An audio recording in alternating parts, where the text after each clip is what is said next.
Hello friend, आपका हमारे YouTube channel TN academy में एक बार फिर से स्वागत है। आज हम बात करते हैं भारत में प्रमुख खनिजों की। खनिजों में सबसे पहले हम बात करते हैं पेट्रोलियम खनिज। जो खनिज होते हैं, खनिज पदार्थ जिनको हम पृथ्वी से ज़मीन के अंदर से प्राप्त करते हैं, वो खनिज पदार्थ कहलाते हैं।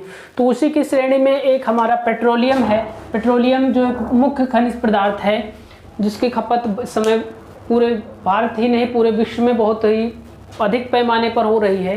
तो खनिज पदार्थ में अंतर्गत हम सबसे पहले पेट्रोलियम की बात करते हैं। तो पेट्रोलियम जो होता है मुख्य रूप से टर्शियरी युग की अवसादी चट्टानों में पाया जाता है। पेट्रोलियम मुख्य रूप से टर्शियरी युग की अवसादी चट्टानों में पाया जाता है। जो अवसादी चट्टानें हैं, इसका निर्माण कैसे होता है? तो इसके निर्माण में जो आग्नेय चट्टानें होती हैं, जब आग्नेय चट्टाने के जो कण होते हैं वो कट छट कर, आग्नेय चट्टानों के जो कण होते हैं वो जब कण वो पूरी तरह से कट छट कर जो समुद्र के ऊपर एक सतह के रूप में लाखों करोड़ों वर्षों के बाद एक नई परत का निर्माण करते हैं, तो वही परत क्या कहलाती है? आग्नेय चट्टान कहलाती है। वो आग्नेय चट्टान के जो कण होते हैं, कण तल छट कर जब एक नई परत का निर्माण करते हैं तो वही परत आपकी क्या कहलाती है? टर्शियरी युग की अवसादी चट्टानें कहलाती हैं। जो टर्शियरी युग की अवसादी चट्टानें होती हैं, इसी में पेट्रोलियम जो है पाया जाता है। जो बहुत ही प्राचीन समय, बहुत ही पहले जो समुद्री जीव, बड़े पैमाने के समुद्री जीव थे, उन समुद्री जीवों की जो हड्डियां थी वह समुद्र के अंदर इधर उधर जमने के कारण लाखों करोड़ों वर्षों के पश्चात जब वह कीचड़ के रूप में परिवर्तित होती हैं, तो उस जो आपके टर्शियरी युग की जो अवसादी चट्टान है वो आग्नेय चट्टानों के कण छट कर जो बनती है उस पर, तो उसके नीचे दबे होते हैं, उसी के जस्ट ऊपर जो है आपकी अवसादी चट्टानों का निर्माण होता है। तो वह अवसादी चट्टानों के नीचे ही पाया जाता है, एक मड के रूप में। मड आप समझ सकते हैं कि ये है कि कीचड़ के रूप में पाया जाता है।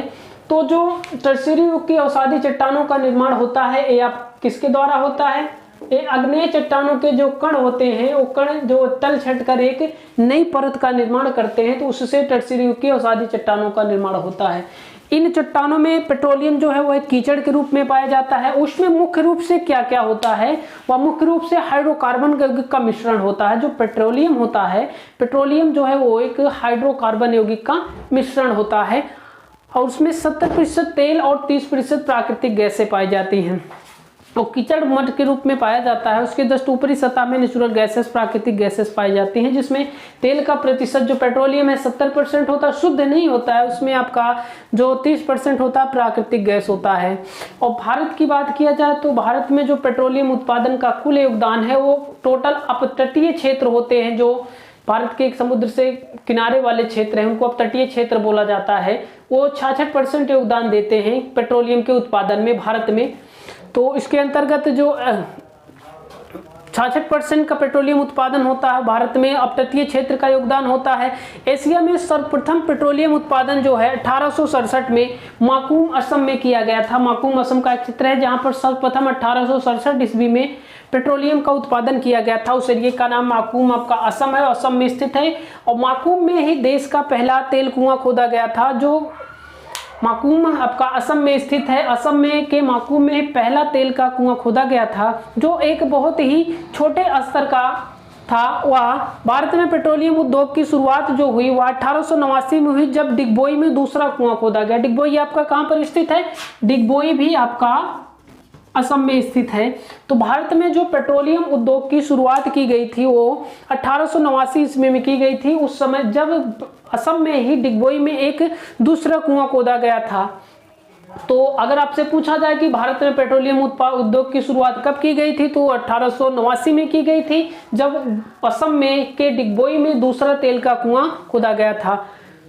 तो उसके बाद बात करते हैं जो आज़ादी के बाद है। आज़ादी के बाद देश में संभावित जो तेल क्षेत्र हैं, तेल का भंडार मतलब किस जगह पर ज़्यादा है, तो उसके लिए सन 1956 में तेल एवं प्राकृतिक गैस आयोग ONGC की स्थापना की गई सर्वप्रथम। आज़ादी के बाद अगर आपसे पूछा जाता है कि भारत में संभावित तेल भंडारों का पता लगाने के लिए ONGC तेल एवं प्राकृतिक गैस आयोग की स्थापना कब की गई, तो उसकी स्थापना की गई थी 1956 ईस्वी में। 1956 ईस्वी में इसको तेल एवं प्राकृतिक गैस आयोग ONGC की स्थापना की गई थी। 1994 में ONGC का नाम बदलकर तेल एवं प्राकृतिक गैस निगम कर दिया गया। इसको इंग्लिश का अल्फाबेट वही होगा आपका ONGC, oil and natural gas corporation, यहाँ पर हो जाएगा oil and natural gas commission हो जाएगा। तो आपका हिंदी नेम में थोड़ा परिवर्तन होगा, इंग्लिश नेम आपका अल्फाबेट्स वही होगा। यहाँ पर है आपका तेल एवं प्राकृतिक गैस आयोग ONGC, यहाँ पर है तेल एवं प्राकृतिक गैस निगम है आपका। तो 1959 में देश में तेल भंडारों का पता लगाने के लिए ऑयल इंडिया लिमिटेड, इसके पश्चात पूरे भारत की बात किया जाए तो 1959 में जो है तेल भंडारों का पता लगाने के लिए एक संस्था का निर्माण किया गया जिसको बोला गया ऑयल इंडिया लिमिटेड।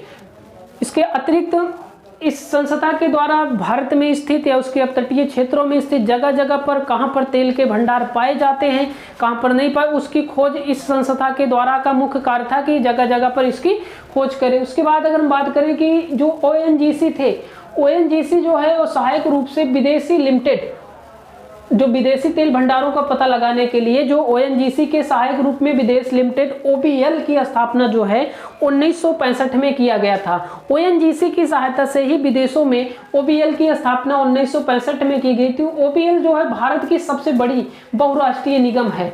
OBL क्या है? जो भारत की सबसे बड़ी बहुराष्ट्रीय निगम है। अगर आपसे पूछता है कि भारत की सबसे बड़ी बहुराष्ट्रीय निगम पेट्रोलियम के लिए क्या है, तो OBL है, जो 17 देशों के 21 तेल परियोजनाओं में शामिल है। जो भारत की OBL परियोजना है, बहुस्तरीय निगम की परियोजना है, अगर आपसे पूछा जाता है तो वह 17 अन्य देशों के 21 तेल परियोजनाओं में शामिल है। तो ये थे कुछ प्रमुख तथ्य जो पेट्रोलियम का उत्पादन कहाँ से पहले प्रारंभ हुआ, कौन कौन से इसके स्थापना की गई। तो यहाँ से इंपॉर्टेंस आप नोट कर सकते हैं। जो OBL है भारत की सबसे बड़ी बहुस्तरीय निगम है, जो 17 देशों के 21 तेल परियोजनाओं में से शामिल की गई है। धन्यवाद।